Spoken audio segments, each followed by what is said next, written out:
So where should I start? We talked. This is like the last lecture and the last sort of part of our like leadership series. And I'm going to turn this down a bit. Yep. So we had Hayden talk to us in week 5 about individual behaviour, and we had Nick from Atlassian talk to us about culture. We a very long time ago, if you remember, talked about theory of constraints at the beginning of the term, and now we're going to talk about influencing behaviour.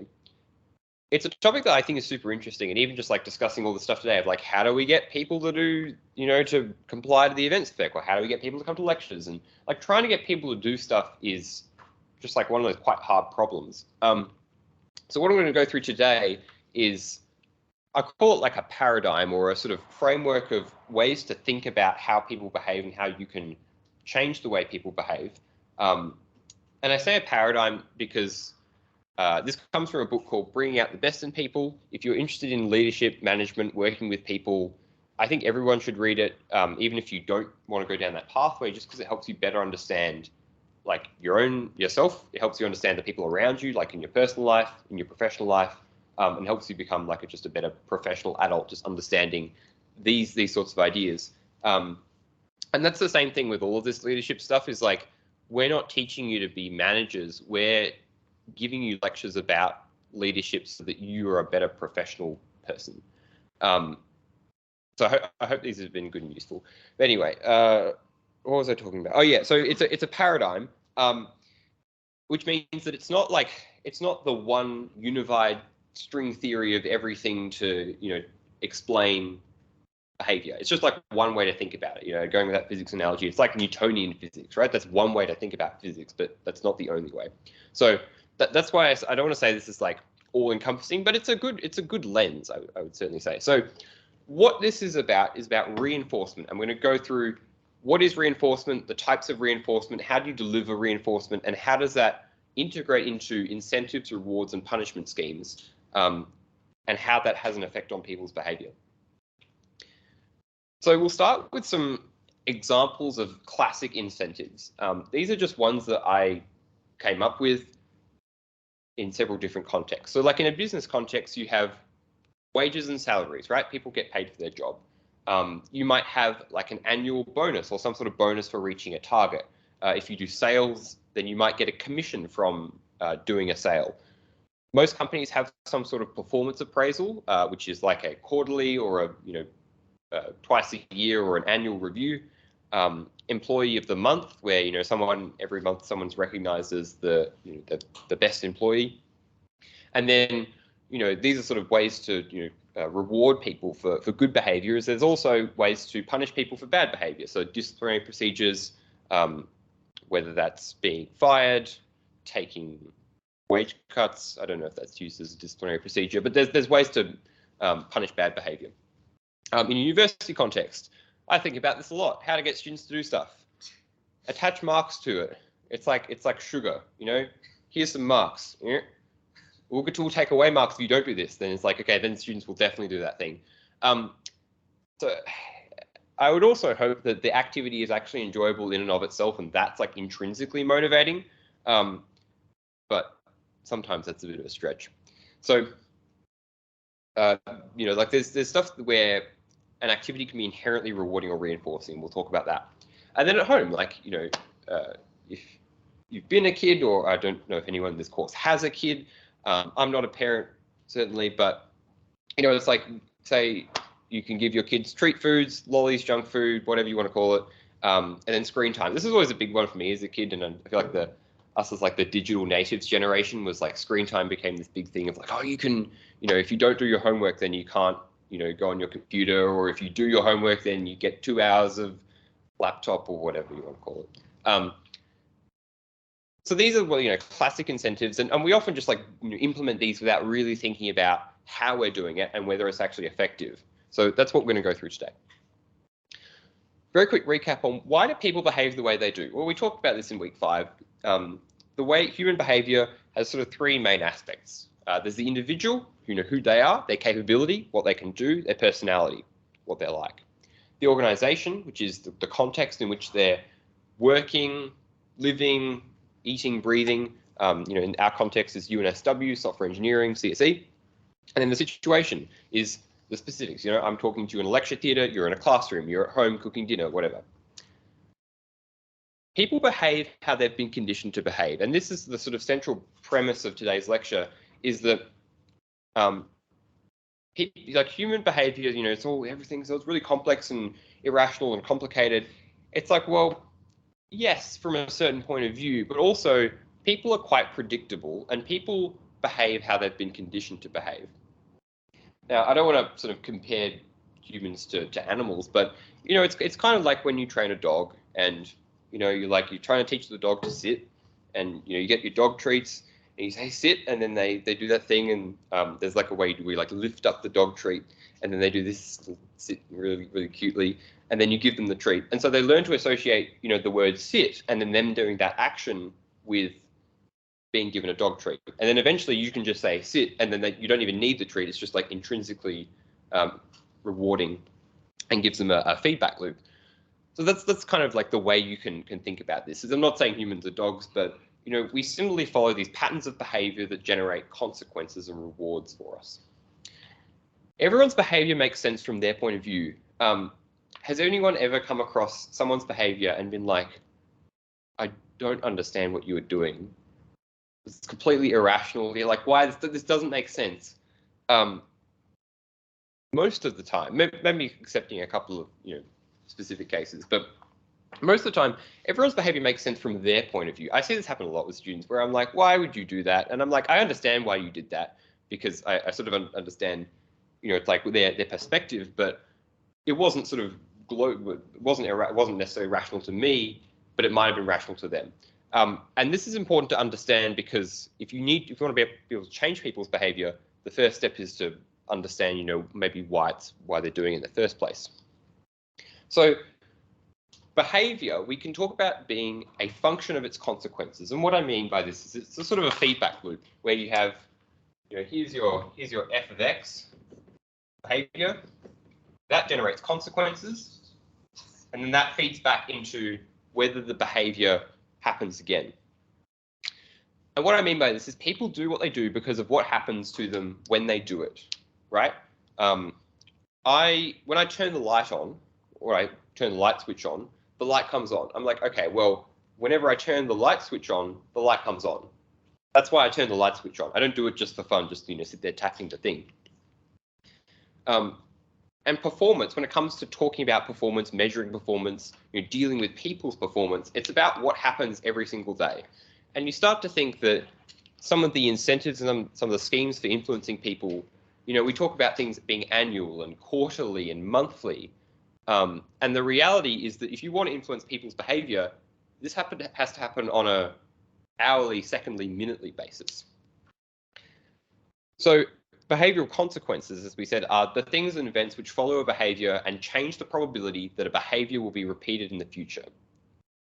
When you do something, something happens, and that consequence, as a result, informs whether a person will do something again, right? Like who's ever tried new food and you're like, oh my God, this is awesome. And then you try it again. Or like you try a food that you like and you're like, oh, I don't like this anymore. And then you stop eating it. So it changes the probability that we'll do it again.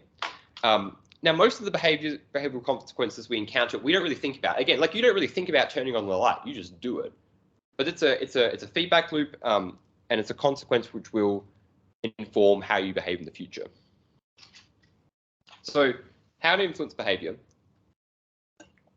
Pretty simple. This is the high level kind of thesis. If you want to make people stop doing things, you identify the behaviors that are producing the poor outcome, the thing that you don't want to happen, and you put in consequences that will stop them. So when you do this thing that I don't want you to do, here's a bad consequence. Similarly, if you want to make people start doing things, you identify the behaviors that are producing desirable outcomes. Here's the thing that I do want you to do, and arrange consequences that will positively reinforce them. Here's this reward, or here's this thing that will make you want to do it again in the future. Make sense so far? Cool. So there are 4 ways in which we can change behavior. 2 of them increase behavior, so get people to do stuff that they weren't already doing. And then 2 of them decrease behavior. They stop people doing stuff that they were currently doing. Let's go through each one. Sorry, I'm a bit nasally today.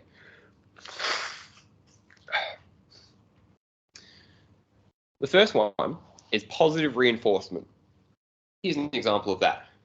I want you all to fill out my experience when it comes out next week. So what am I going to do? I'm going to say, if you fill out my experience, or if we get 85% of people filling out my experience, you all get a bonus course mark.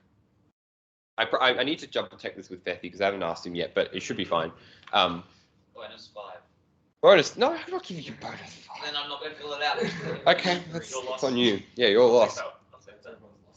No, we form a mob. Collective bargaining. That's, I mean, the thing is, like, okay, oh, sorry, I'm going to go on my experience rant now.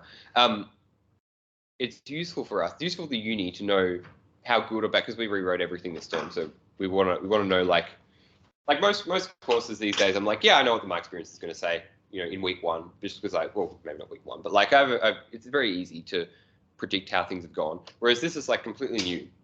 So we do want feedback, but anyway. Positive reinforcement, you get something that you want that you didn't otherwise have. Negative reinforcement is when you escape or avoid something that you didn't want. So I decided, actually, you know, I'm a bit too nice to the students. Let's be a bit mean. You must fill out my experience. We must get 85% of people filling out my experience, or you all lose a course mark. I'm not going to do that because I'm not horrible, but that's the form of negative reinforcement, right? You didn't otherwise have any effect to your marks, but in order to not lose a course mark, you're like, okay, I better fill out my experience. That's positive and negative reinforcement. The third one is punishment, which is where you get something that you don't want. For example, at school, someone calls someone else a name, or someone swears, and the teacher says, okay, now you have to clean the toilets. You didn't have to clean the toilets before, but now you have to. That's your punishment. A penalty is when you lose something that you have.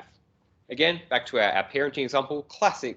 I heard way too many times in my childhood, you're not allowed screen time today, or you know, you're not getting your iPad, you're losing your iPad for a week, or you're losing your phone for a week, right? It's something that you had previously, you get taken off you. That's a penalty. Penalty in teaching is, actually I was thinking about what you guys said is like, you know, if we said, okay, you must comply with the event spec or we're just going to take off 5 marks. Right, that's an example of a penalty.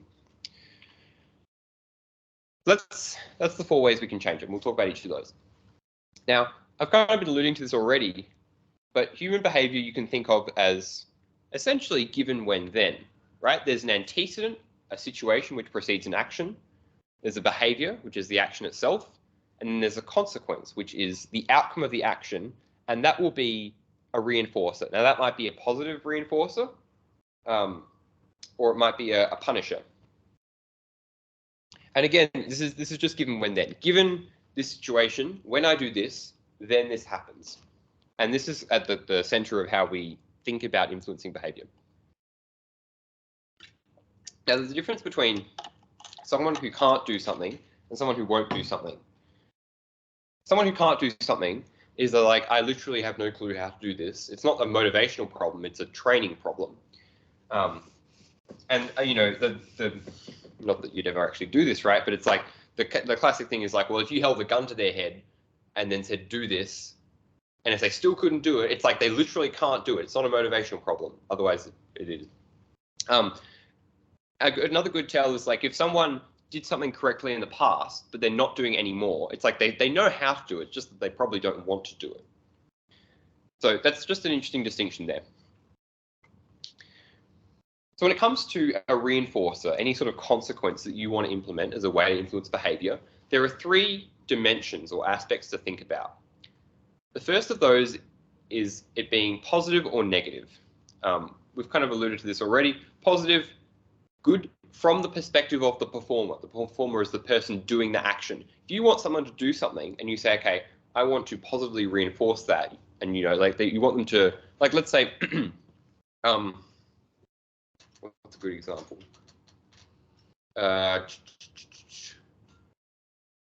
Like I can't think of one. Okay, let's say you guys didn't care about marks in some alternate universe, right? And I say, okay, I'll give you a mark for doing the my experience.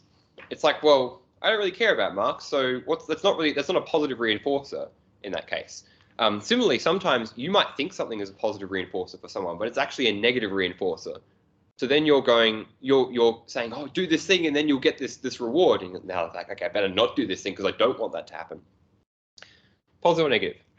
Next one is immediate or future, and this is super important. And it's, does the consequence happen as the behavior is occurring, or does it happen at some point later? And the reason for that is the more immediate the consequence, or the more immediate the reinforcement, the more powerful it is. I'll try and think of an example of this. The next one is certain or uncertain, which is the probability that it'll actually happen. Like sometimes, you know, like maybe you submit an assessment, or actually, here's a good example. Let's say you have a lab, right? And you receive some auto tests. And you know that if you pass the auto test, you've got 100% in the lab. People are going to be more likely to do the lab and to finish it than if you didn't give auto tests and you're like, oh, you have to write your own tests or blah, blah, blah. Because you know that it's like, if I do this lab and I pass all the auto tests, then I've got 100%, and that's certainly going to happen. And that's more likely to make someone do the lab or make someone influence someone's behavior than an uncertain consequence or outcome. Here's an example, recycling, everyone's favorite. I actually quite enjoy recycling. Maybe not recycling specifically. I like taking the bins out. It's intrinsically rewarding. Anyway, so this is from the company of the guy that wrote this book. So antecedents are trained, I assume, means like you've been told which bin to put the stuff in. You know, this is like separating recycling into different bins, like you have your paper one, your plastics one, blah, blah, blah. But then it's like the bin's labeled. Okay, so the consequence is it takes more effort. So that is a negative consequence. It's immediate. It happens right there, and it's definitely going to happen. Like you always have to sort out which bin it's going to go into. You've been warned. I don't know what go home later means. I probably should have picked a better diagram, but there's some sort of negative consequence, but it happens in the future. So it's not going to happen immediately, but we know it's definitely going to happen. And you think about this as well, right? It's like if something's going to go wrong right now, you're like, okay, I'm going to act on that. Whereas if you're like, oh, I should submit my assignment in, or I've got my assignment's in 2 weeks, so I don't have to worry about it, right? It's in the future, and so it has less of an effect on our behavior. Saw a TV report, okay, the consequence, I might get praised. It's positive, it's some point in the future, and then it's uncertain, like you might get praised, you might not. So we can see that putting the recyclables in the correct bins is not super reinforcing, right? Just from looking at this pattern. Here's another example. Let's brainstorm stuff. Writing tests. Okay, what are some antecedents for writing tests?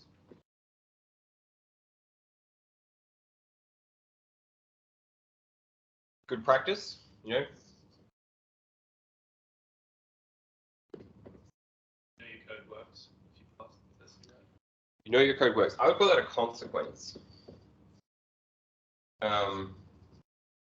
Good practice. Mandated. No code works. Antecedent. Antecedent is course mandated. The consequence of not doing it, well, is that otherwise Nick will take off marks.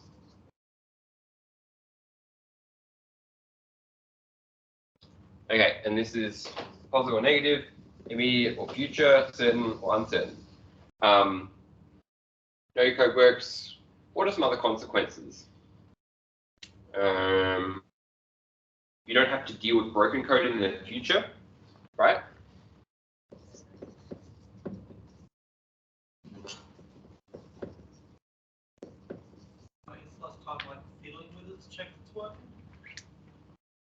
Oh yeah, like you save time in the future. Well, you can't save. Yeah. I'll probably put that under this one as well. Save time. Yep. Might be the same, but you don't get unpredictable very complex errors from live code base that wasn't tested versus tested all throughout development? Yeah, I reckon that falls under this one as well. Yeah. And I mean, that's why we write tests, right? Is that so that later you don't spend ages and ages debugging your code because it wasn't tested properly. Okay, so good practice, your code works. Okay, so that's positive. It is immediate or future. Well, it's probably pretty immediate, right? Like you run the test and it straight away tells you if it passed or failed. And it's certain. But actually, Depending on your tests. it depends how good your tests are. So maybe it's uncertain. It's not like locked in. Okay, course mandates it. Okay, Nick takes off marks. That is negative. Let's see if I move this a bit. Negative reinforcement. Immediate or future. Well, it's in the future, when the sprint's due. Certain or uncertain? Yeah, it's pretty certain. Okay. Don't have to deal with broken code. I would call this negative reinforcement, just like the thing in your mind that's like, I don't want to have to deal with stuff I've dealt with in the past. At least as a software engineer, once you make enough bugs, you're like, okay, I really need to write tests because I don't want to have to go through that again. Immediate or future, it's going to be at some point in the not too distant future. Certain or uncertain? Uncertain. So just from that, do you think that there are a lot of things in place that make us want to write tests? Like still only done 10%.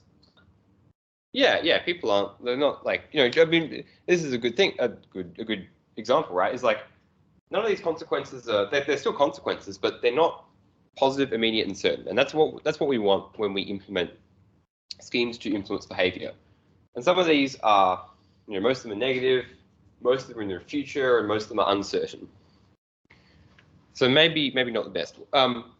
Another one though, consequence, green tick.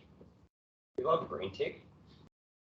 That is positive, immediate, and if the test pass, you'll get it, certain. It is very satisfying. The auto test got 1.11 like that. You have the green success or the red fail. Mm. Let each commit to Amazing. Very satisfying. Positive, immediate, certain. Okay. So trust. This is just a side note. It's like trust is doing something when you say you're going to do it. So if you tell someone something's going to happen and then that thing happens, then they learn to associate what you say with what you do. And that's just trust, right? Similarly, if you tell someone something's going to happen and then it doesn't happen, that's a form of, I don't know if it's negative reinforcement, but it's a creating an association for them to say, okay, well, in the future, when you tell me again, I don't necessarily believe that, right? Because of what happened in the past. So I guess that's just a thing of like, be careful of over-promising and be careful of like over-communicating. And someone once to me was like, this is in relation to students, is like, if you tell the student something's going to happen and then it happens, everything's, they think that there's order to the universe. Whereas like, if you tell them something's going to happen and then it doesn't happen, they're like, oh, super chaotic. That was an interesting note, I thought. So, okay, great. There's all these forms of reinforcement. We want it to be positive, immediate, and certain, but why? Really? Like, what is the price of using negative reinforcement? Can't I just be like the dictator that goes around like, no, don't do that, no, don't do that. Everyone's scared of me and that sort of thing. Let me take off my jumper and then I'll tell you. So, positive reinforcement incentivizes people to do maximum performance, whereas negative reinforcement just gets a level of performance that is enough to get by to, escape whatever you're trying to impose. And in businesses, whether it's, and this is any business, not just software, it's like you want people to do their best, right? You don't want people just to do the bare minimum to get paid or to escape, being chewed out. You want them to do their very best because that's how you remain competitive. That's how you, drive good quality, good products. That's how people make money. So there are some indicators that you can use to tell when negative reinforcement is present. Things like people get things done just in time, like right before the deadline, or most of the work happens in the last few days. It's what's called a J curve, where it's like you can think of it like a burn up chart, where here's like the amount of work, and then here's time, and then here's like the deadline, and the work goes like this, nothing, nothing, nothing, looks like your projects, right? All this like posts on the forum in like the last days and hours leading up to the deadline. So that's an example of it's like people are like they just want to escape the consequences of not doing the thing, as opposed to being like people like when you get up to something and you're like, okay, I've got to get through this, just going to get through this, blah blah, like an exam or something like that. As opposed to people who like wake up early and will be there early and are just doing it in their spare time. They want to be there. They working overtime of their own free will. Again, this is all like people still exercising free will, but it's about how you put in consequences to arrange how they'll act. So again, another one similarly, like performance goes flat after reaching a goal. I always find it really fun the day after an assignment's due, just like how dead the forum is, particularly for the big courses with lots of students. And then lo and behold, if people say things like, I hate this place to work, or, people put too much pressure on us, or I have a high level of work. I mean, sometimes people are just, talking, right? That's just their way of talking about their life to other people. But sometimes it's like, if you hear a lot of that talk, then there's probably negative reinforcement at play. And then the other one is when you remove a performance requirement and then performance drops. So for example, you've got a bunch of students, they're working in like a worksheet in the classroom. The teacher leaves the classroom and they all start like talking to each other and, like throwing stuff around, and, like they don't keep doing the worksheet. It's like the worksheet probably wasn't that interesting and wasn't positively reinforcing, because the only thing keeping them from, doing that anyway was just the teacher being there. As soon as the teacher leaves, it's like, you're gone. Now, this is not to say that negative reinforcement doesn't have its place. When you need compliance or minimum performance, you just need to do the bare minimum so that people don't die, or that we don't accidentally spend billions of dollars. Negative reinforcement is fine. An example would be the security thing we had earlier in the term, where I emailed everyone, was like, make sure you're aware of this stuff. This is like a bare minimum standard that you just need to comply with. It's like, that's pretty okay to use negative reinforcement there. If you can't find, the other one is like, if you can't find anything to positively reinforce, like you have someone on your team and they go, literally all you do is show up to meetings and say nothing, then you probably need some negative reinforcement for that person, right? There needs to be some consequences. However, you need to also have positive reinforcement in place so that when they improve, they are rewarded for that, right? You can't just like stop a behavior or have negative reinforcement and then nothing else. There's this quote that I quite like, also from the book by Benjamin Franklin. Write people's accomplishments in stone and their faults in the sand. Right? It's like people do stuff, but we move on. And then when people do stuff right, then we really celebrate that. Now, the tricky thing though is, if I said, okay, everyone has to come to the lecture next week, or else you fail the course. Next Wednesday, everyone's here, right? So negative reinforcement is more likely to provide us, as the people who are doing the reinforcement, with a positive, immediate, certain, than positive reinforcement. Because the thing about negative is, like, it immediately happens because people want to escape the bad consequence. Whereas with positive reinforcement, you have to wait until the next time you positively reinforce them, and then you have to see, well, did that work the next time around? So it takes longer. So that is a positive future uncertain for us. So positive reinforcement. And what I was saying before about people, getting up in the morning and working overtime and doing it just because they want to, that's what we call discretionary effort, which is the level of effort people could give if they wanted to, but is beyond what is required. And that's, again, how businesses succeed. There's several different types of positive reinforcement, and so here's some kind of categorizations. The first is natural. Again, that's just like part of your daily routine, turning on a light, When you turn the thing on the stove and the flame comes up, that's positive reinforcement. When you click on a button on a computer, when you're typing and stuff shows up on the screen, that's positive reinforcement. When like you're actually, I'll probably get to this in a bit, but like when you're typing on a computer and stuff stops working, then you're like, just trying like hammering the keys to try and get it to do stuff. It's like because we expect when we do something, we get this response, we get this reinforcement. Then there's created, which is intentionally added by a person, or not necessarily intentionally, but it's added by some person. And there's two types within that. The first is social. And a good example for that is a compliment, where I do or say something to another person, and that has what we call trophy value, which is to say, like if I compliment Will on, I like your t-shirt, for example, it's like, that's not transferable to Luke. Like Luke does not care that I like Will's t-shirt, for example. And also, if Will didn't like you, he wouldn't care that you like his t-shirt as well. Oh, I guess so. Yeah, I guess it's like, yep, that's true. I hadn't thought about it in that much depth.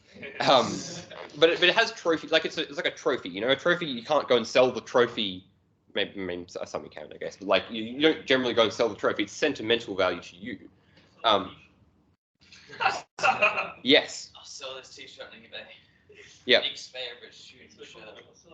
Whereas a tangible reinforcer is an object and has salvage value. So I give you a toaster or a t-shirt, you can go and sell that on eBay. Now, all tangible reinforcers should be paired with social reinforcement. I have another story about t-shirts, actually. When I was in school, I was in the cross-country team, and in my last year, the coach implemented this scheme where they had these t-shirts, and at the end of every training session or every race, they would give one t-shirt out to someone who had tried really hard or performed really well, who'd put in a lot of effort. And the point was to get them to, get people to be like, oh, I want a t-shirt, so I'm going to put in lots of effort. Again, positive reinforcement. What would have been really bad is if they'd just come in like, like say, oh, Nick got the t-shirt, and they just go like, here's your t-shirt and that's it. Whereas what they did was at the end of the race, they'd be doing the debrief, here's how we ran and we won and we lost, blah, blah, blah. And say, okay, and today's t-shirt goes to Peter because he spewed when he ran across the finish line and put in a heaps of effort. Sorry, didn't mean to throw you under the bus. Well done, you get a t-shirt and everyone clap, clap, clap, and you shake your hand, blah, blah, blah. And then you get the t-shirt and that's like in your head is like, has a positive association with social reinforcement because people, were clapping and rewarding you just by giving you like this social feedback. I have one of those shirts and I wear it like probably once a week because I really like it, and probably because of the fact that it has like sentimental value to me as well. So all tangible reinforcers should be paired with some sort of social reinforcer. The example in the book that they give is like, companies like, here's your damn toaster, now get back to work. It's like, you're not going to use that toaster. I mean, maybe you will, but you won't use that toaster readily because it's, associated with these pretty toxic memories. I'll use the bonus of 10 grand.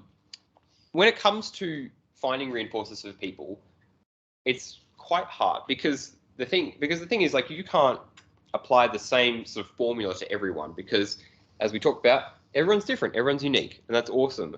That means, and again, this isn't just like for a leader or a manager to people they're employing. It's just like when you deal with anyone any day, it's like you need to find reinforcers that work for them. And that just requires being empathetic and getting to know people and understanding them. Different people will have different reinforcers, and the way to figure out what those reinforcers are just like try stuff. I mean, most of the time, it's like if you compliment people, if you smile at them, if you do sort of, basics or social things that, most people respond to, that works pretty well. Sometimes if you want, more specific or like you want them to do something in particular, it's like you have to maybe, again, spend time getting to know them and say like, ask like, what do they want? And then later you can say, well, here's how I can get, help you improve your career by doing this thing. Again, positive reinforcement. And then observing is just like, see how what you do impacts them or what impact it has. And if that doesn't work, then try something else. So ask, try, observe. Okay, Grandma's Law. Great one. If you eat your veggies, you can have dessert.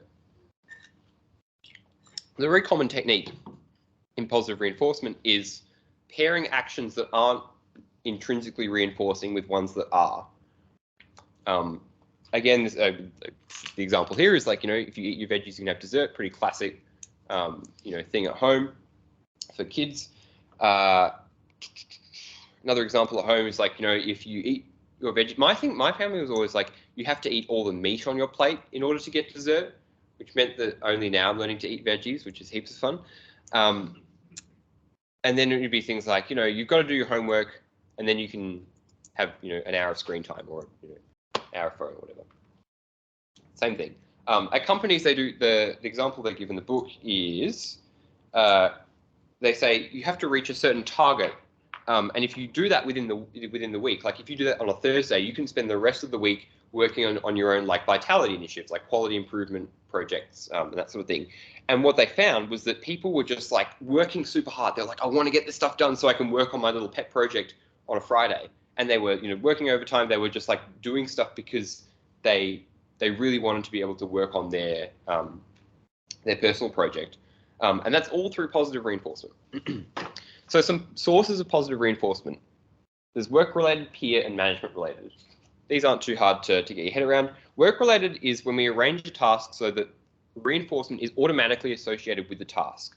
Again, this is the green tick in the CI, where, and this is the thing about programming, which I think is super interesting, and probably one of the reasons why people like it so much, is like, if you do a commerce degree, for example, like a commerce task, I don't know, maybe you got some of you guys do commerce, sorry. I'm not having a go at commerce. But a commerce task is like, you write a report and you're like, okay, cool, I wrote the report. Whereas a programming task is like, you can see a website that you've made, or you can see that, the stars print out in your Comp 1511 lab, or, you can see that the green tick is passed. And that is like, that sort of affordance and the feedback loop, you can get that, instantly with software. You can get it in 5 minutes just by writing a program. I think that short feedback loop attracts a lot of people to like comp sci in general. And I make this joke about people getting baited by Comp 1511, but it's like, they do the auto tests, and I'm like, you're probably like the fifth person that has been like, oh yeah, when I wrote auto test on 1511 and it all comes out with green, I'm like, it's, the dopamine is just absolutely flowing. And you're just like, it's very intrinsically rewarding. So if you can make work like that, if you can make people do stuff, and right, this is all delivering business value and creating revenue for the business, is like, if you can associate that with stuff that just makes people want to do it, that's awesome. Sometimes that's hard, right? Like, imagine if you run a cleaning company, or if you like a manager of a team that like processes invoices manually, right? It's like maybe quite boring. So thinking of ways to improve that just like employee experience is a big thing. From a software engineer point of view, when I worked at Atlassian last year, I went from working on a microservice architecture at 9 to working on the Jira monolith. And because they call it the dev loop, or your development loop, is just like the time you spend, writing code, test it, push to the CI, all that sort of thing. That's way longer on a monolith than it is on microservices, right? Just because there's more code, CI takes longer. It takes longer to run linters and checkers and all that sort of thing. Is like, you don't get that positive immediate certain in the same way that you do on a small service. And that's a big thing for developer experience, because you want people to just code and tick, move on, next one, and just like churn through stuff. Whereas if you're waiting ages for Jira to compile or blah blah blah, it's immediately just like less, just not as much fun. So this isn't about necessarily making stuff fun, but it's about putting these psychological factors in place to make work rewarding. However, that's not all we have. We also have peer-related reinforcement, and this is the thing, is like, if you're a manager, you can't be everywhere all at once delivering reinforcement to people and being like, good job, and great, all that stuff, because there's only one of you, and then you've got to do other stuff as well. So the people who are best in position to deliver this positive reinforcement are peers, right? They can observe performance more closely, they can do it more often, but just because they're there. And then management related is from managers. I didn't finish that slide, that's okay. All right, so we've talked about how to use positive reinforcement to increase behavior. What about decreasing behavior? How do you get people to stop doing stuff that you don't want them to do? We talked about punishment and penalty. Punishment, you get something that you don't want. you get something that you don't want, and penalty is that you lose something you have. Now, inadvertently, in many situations, we punish behavior that we actually want people to do. And often we do it because we haven't thought about it from their point of view. An example they give in the book is like a retro, like a sprint retrospective or something equivalent, where the company has two focus groups, and their job is to generate ideas about how the company could be better. And I think it's like manufacturing, like a manufacturing plant or something like that. And at the first one, the vice president of the plant comes in and sits in on the meeting, and then in the first few minutes, people will say, "Oh, I think we should do this," and he'll go, "Oh no, we can't do that because of blah blah blah blah blah blah blah," and then someone else says, "Oh, we do this," and no, we can't do that because blah blah blah blah blah. That group, they had 6 suggestions from this working group. The other one, that didn't have anyone from the management present, came up with 50. So what was happening is that, like, and this isn't because anyone had any bad intentions, it's just like, they were just like, "Oh, I want to explain, I want to give advice." But what that did was inadvertently essentially punish people for speaking up, as opposed to positively reinforcing them. This is why when we run tutor retros, I try to not be like, "Okay, we're not doing that," but try to be like, just like take all the suggestions and let the ideas come in. And like, maybe the ideas will be good, maybe they're bad, and then synthesize them later. Anyway. And then the other one is like, don't shoot the messenger. This is a big thing in, any situation where it's like, if you don't feel safe to go to someone to say, "Here's this problem," then there's a big safety culture problem, maybe wherever you're working, because if you can't bring up, "Here's this problem, and maybe this has an effect on people because I'm worried that I'm going to get chewed out," it's like, I'm just, it's like, don't shoot the messenger. I'm just the messenger, the bringer of bad news.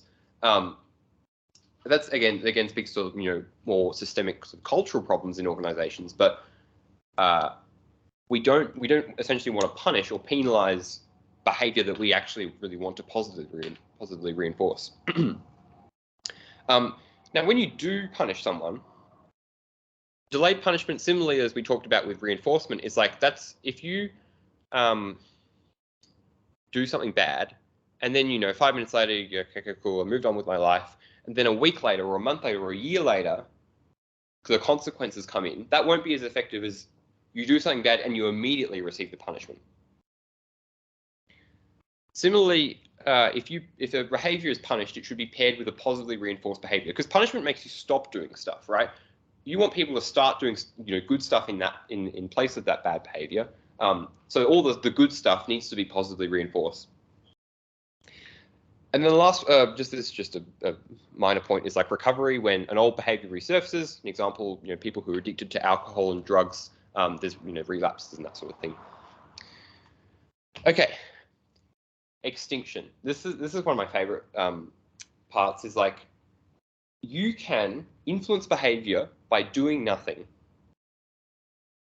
Because when like you tell a joke and no one says anything, like you don't get any response. You don't get told like that was inappropriate or blah blah blah. Usually because the joke. Most contexts I've seen is like someone tells a joke that's inappropriate, and then like everyone knows that the politically correct thing to do is just like do nothing, because it's like you don't want to go and be like, "That joke was inappropriate," and then you start an argument. It's just like, let's just ignore it. And it's like, as the joke teller, you're like, "Oh shit, no one found that funny. I'm probably not going to tell that again." And that's a classic example of extinction. So formally, it's when we withhold or we don't deliver reinforcement for previously reinforced behavior. And this happens all the time, and not necessarily in a good way. I've seen examples at companies where like someone has like an idea or initiative, and then they're like, "I'm super passionate about it." They try to drive it, and then the team just kind of like goes like, "Oh yeah, cool," and then doesn't really do anything. Like they don't get a lot of uptake or buy-in. And that's often for a bunch of reasons. But then it's like, okay, well, as the person who comes up with that initiative, you're like, okay, well, no one really cared, so I'm not going to keep going with it, right? Like you want people to respond and to give feedback to, an idea or any sort of thing. Similarly, it's like, I'm sure you've all been in situations where you've said something and then you're just completely ignored, and you're like, okay. And these are all, again, both in professional and personal settings, ways that behavior changes, and it's just by doing nothing in this case. This is also the classic, like, just ignore it and it'll go away. Now, there's certainly a time and a place for extinction. I, to be completely honest, sometimes use extinction in courses where, not in this course because you guys are all amazing, but other courses where students have like said something and I'm like, well, I could respond and I could, not get into an argument. Or they've said something about some like part of the assessment or something, and I'm like, well, I could explain why the things are the way they are, but I don't really want to get into not a fist fight, but a verbal fist fight on the forums with a student, and so I literally just ignore it. And sometimes, most of the time, they just drop it because it probably is unreasonable. But that's not to say that like ignoring stuff is always the right way to go about things. And certainly, like I've seen so many times, cases where there's behaviour that is just ignored, and I'm like, this is not on, and you're just doing nothing, and nothing happens, and there's no consequences, and so people just keep doing it, right? Or people just keep doing it, or people stop, or it essentially can be problematic because the thing about like extinction is that people tell you the inappropriate joke and then they don't get a response from you. It's like sometimes they still go and tell it to other people.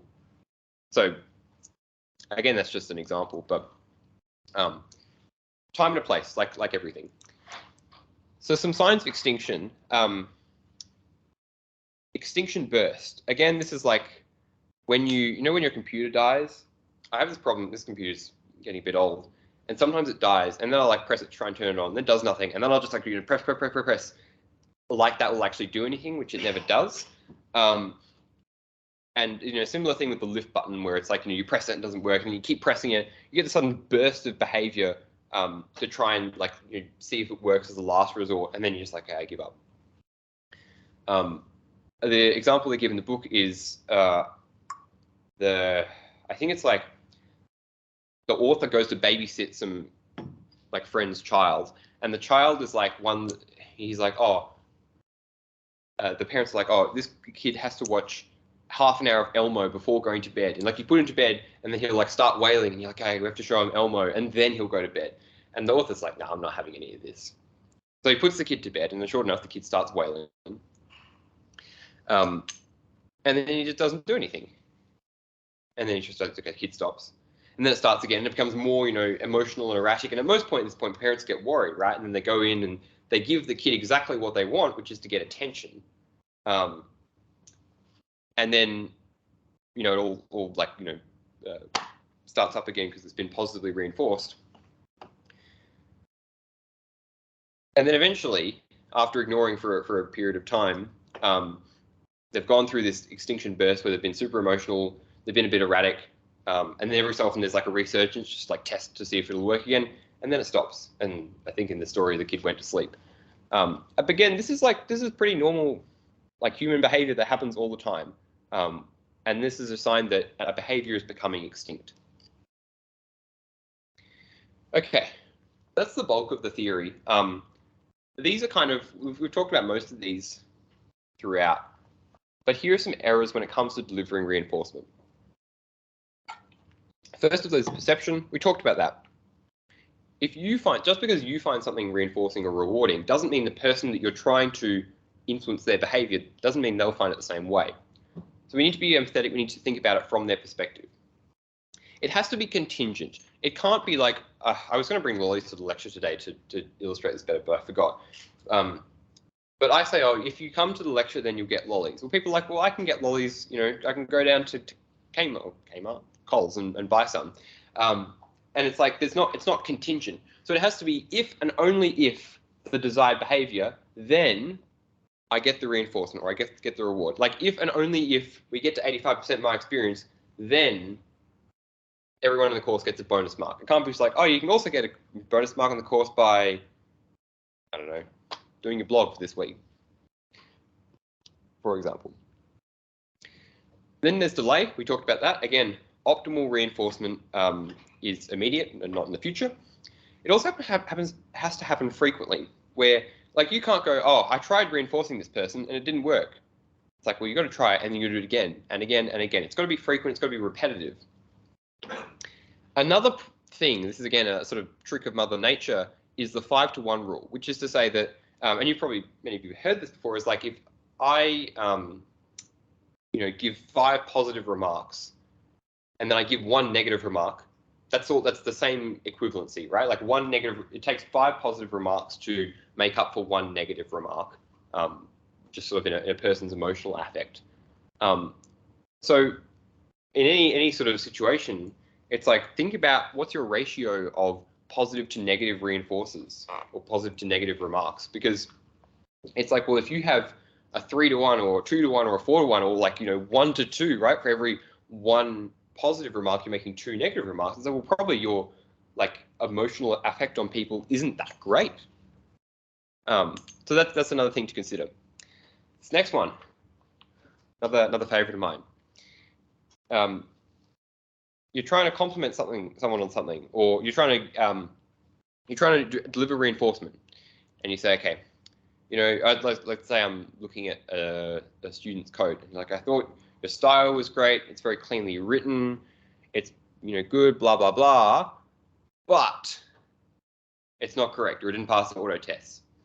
And as soon as you say the word but, everything that came before the word but is this big bubble. The bubble pops and can basically ignore it, right? Is that like if you've all heard this before, so you hear the word but or however, it's like everything that came before the but is not the actual point of what was being said. And so you take it as some sort of negative remark rather than a positive remark. That's why literally when I give feedback, I actually just avoid saying the word but. I say, here's the things you did well, here's the things that you can improve on, blah, blah, blah. And reinforcement is different to feedback. I do want to stress that, but don't just then. That's a very common thing that happens, is that when you think you're delivering positive reinforcement, it's actually interpreted a different way because you've created this sort of dichotomous distinction between good stuff and bad stuff. And similarly, it's like if you're trying to punish someone, you're like, okay, don't leak your API credentials on ChatGPT. You don't go and say, oh, I love how you've been using ChatGPT recently, but don't leak your API credentials on it. It's like that's kind of confusing. Just deliver the punishment and then separately deliver reinforcement for good behavior. Similarly, it's like the shit sandwich for punishment doesn't work. Feedback again is different because that helps like put into context what feedback's being received. Shit sandwich is pretty good for that. But avoid pairing positive reinforcement with punishment. Okay, so let's go through these now and figure out which one's these. What are these? Positive, immediate, certain, positive, future, uncertain. Let's find out, and we can kind of get a measure from that of how effective these systems are. I don't know why it's so dark in here. Right. Realize we need some more light. Okay, so let's start with salaries.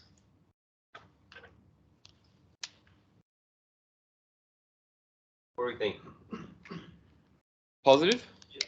Yep. Immediate or future? Future. Future? Certain or uncertain? Certain. Certain. Legally. Legal, yeah. A bonus. Positive or negative? Positive. Positive. Future. Certain. Uncertain. Okay. Performance appraisal. This might be more than one for this one. Probably positive. So I reckon there's like positive, future, uncertain, and there's also like negative future uncertain, because you don't want to be chewed out in your performance appraisal. The negative future uncertain.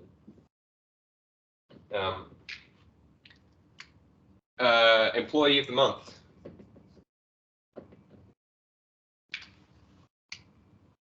Positive. Positive, Future. future, uncertain. Certain. Here's the thing with the employee of the month though, is like, let's say you're consistently the best. Do they just give you the award every month? It was kind of like you at the story with your cross country shirt.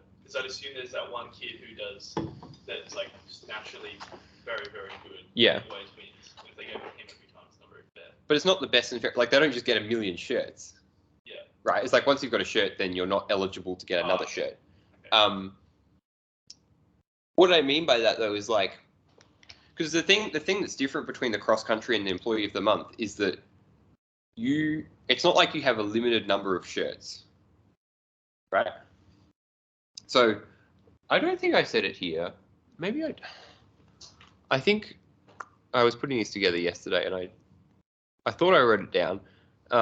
Maybe I didn't. Is that like competition? So one of the main points that the book talks about is like the employee of the month as an example for these sorts of things is like not the most effective, as we've kind of just, sorry.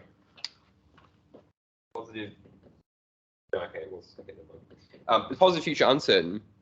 But then it's also the fact that it's like, well, do people like being called out in front of everyone else and coming up and receiving an award? Like some people might find that really embarrassing. And then it's like, let's say you have a team of 5 people and one of them's really bad, and then you have had 4 months go by and you're like, well, do we just do we give it to them? But then it's just like a participation award. Do we not give it to them and they feel really shit because everyone else has got other people are getting the award twice and they still haven't gotten it. So all those sorts of things. The thing I like about the cross country one is like, I mean, you have an unlimited number of shirts, so to speak. And it's a goal that everyone can achieve. So you don't have this like inter-competition, which maybe isn't necessarily that healthy. And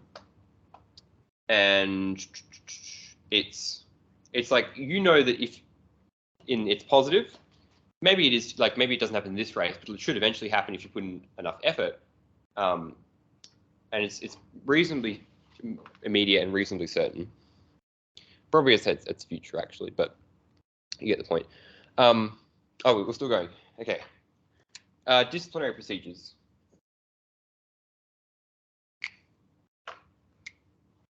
Negative. Yeah, depends. I would say immediate or future. Certain. Probably pretty certain. Certain death. Yeah. That's a bit rough. Okay. What about marks?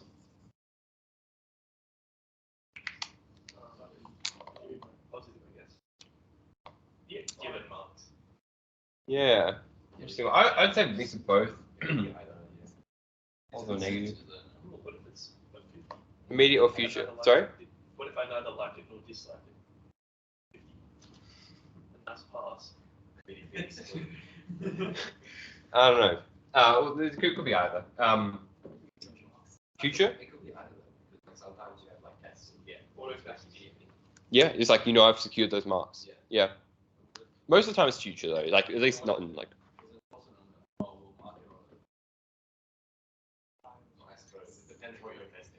Yeah, I would say future and uncertain.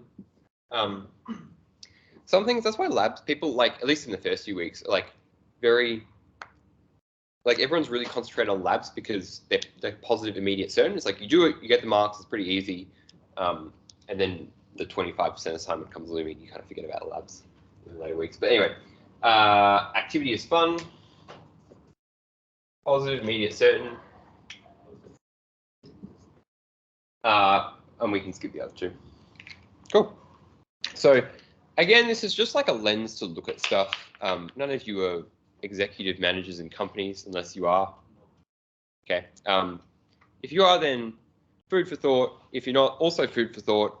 And it's good to just like look around you and be like, oh, there's a PIC or there's a NFC, whatever you call it. Anyway, but you can just think about these ideas. Okay.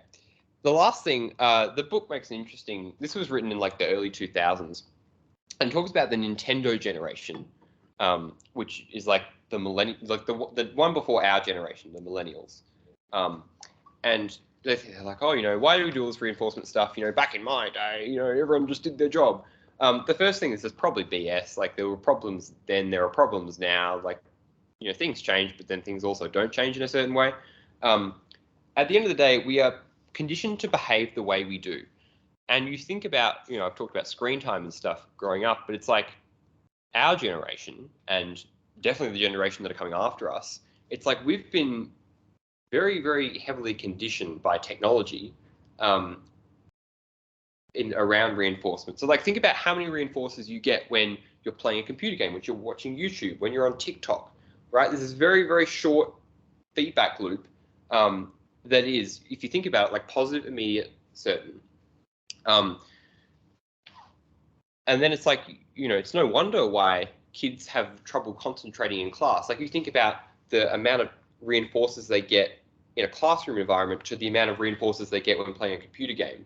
Now, I'm not going to say this is what I personally think because I don't really know much about it. But in the book, they say they're like, well, you know, there's a rise in ADD, attention deficit disorder. But kids who have ADD, or some kids who have ADD, it's like they can spend hours and hours playing computer games, but then they can't concentrate in a classroom. And according to the author, that is all to do with the fact that it's about the rate of reinforcers per hour and per minute. So, and again, this is why I think that people like, come to CSE so much, or they want to do coding, is because it's very intrinsically reinforcing. It's a fun activity that gives you a lot of immediate reward. Now, there's also things like the fact that, I talk about this in Comp 2511, but there's things you do now, like sacrifices you make now to help you in the long term. And it's like brushing your teeth. I mean, brushing your teeth, you get a PIC from like having a nice breath or whatever. But some things where it's like you just kind of have to do them, and it's not because you'll get an immediate, dopamine boost now, but you will later, or you will get some reward later, or you'll prevent some sort of punishment later.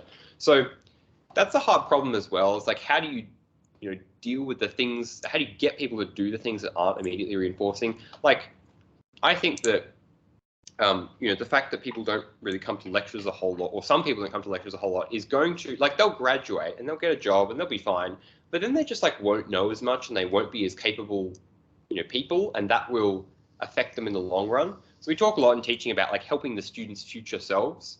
And it's why I think sometimes things like my experience and metrics is a huge thing as well in all this, is like once you start measuring something, that also generates like a form of reinforcement. It's like you optimize a metric, like you pass the test and you get some sort of psychological reward.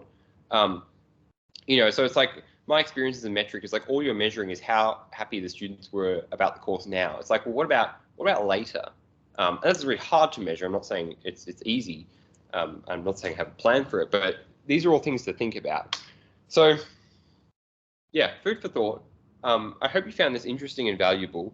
If you, again, found this stuff cool, found stuff interesting, read this book. It's called Bringing Out the Best in People. We kind of went through the main, like the central section where he talks about the theory of positive reinforcement, negative, punishment, penalty, extinction, all that sort of stuff. The start, he talks about kind of the scientific theory behind it all, and then the later part is putting it into practice in a business context. So worth a read. Otherwise, I hope you found that interesting.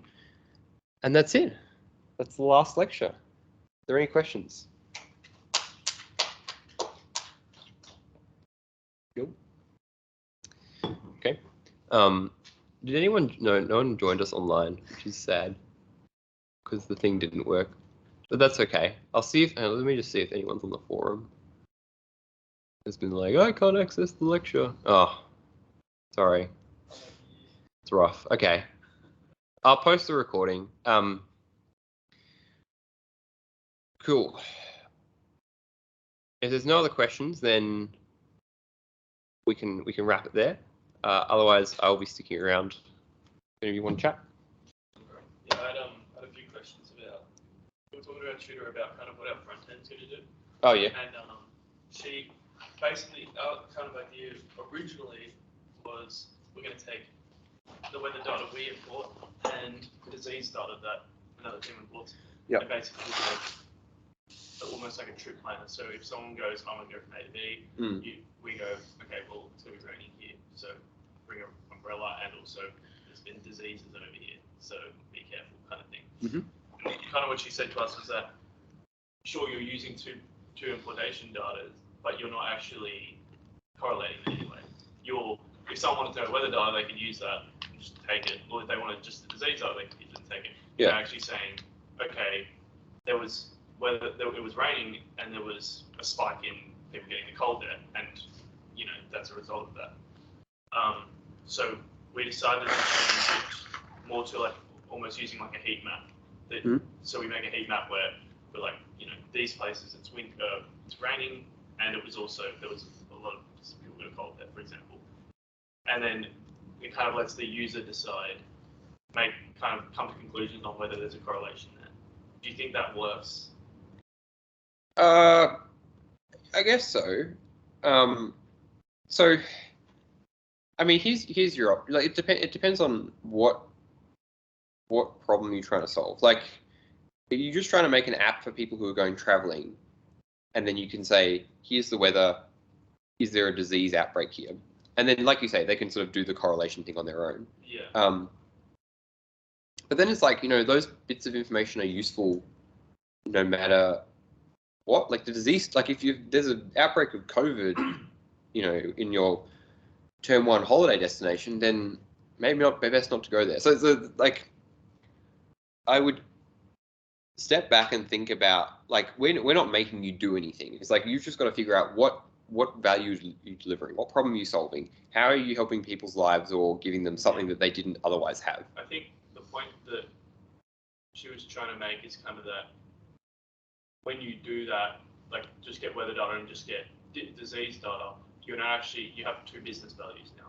You have, hey, people can find weather information, hey, people can find disease information, but you're not actually correlating to or finding any correlation between the 2 bits of data. You don't have to, though. Like, that's what transform service would be for. But then it's like, you now have to go build a transform service. Yeah. It's like, is that the point of your app?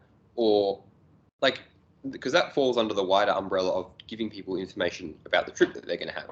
Yeah. I'm like, that's pretty useful. I'd use that. Okay.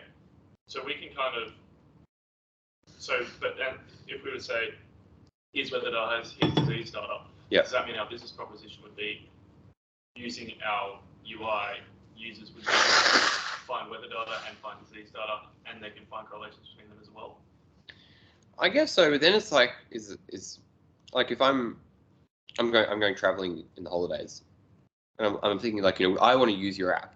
I'm like, well, if all I can do is find out about weather and diseases, like, I can use the weather app website for that and the diseases website for that. Like, unless you can provide me with something that's like, oh, I can plan my trip and know what the weather is going to be like, and also find out about diseases in those places, and you give me an experience with that. I mean, again, this is, you don't have huge amounts of time, but it can't just be, it needs to be a realized use case or a story. That's what a user story is, right? Like the story of me going using your app, and I have context and you provide me value.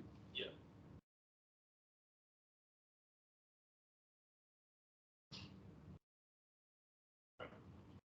Yeah, no, the idea for the testing microservice was kind of the extended testing microservice was to bring generic testing to more teams. Yeah, yeah. And the problem that I'm having though is some people's queries are quite weird, or some people don't have authorization set up. Right.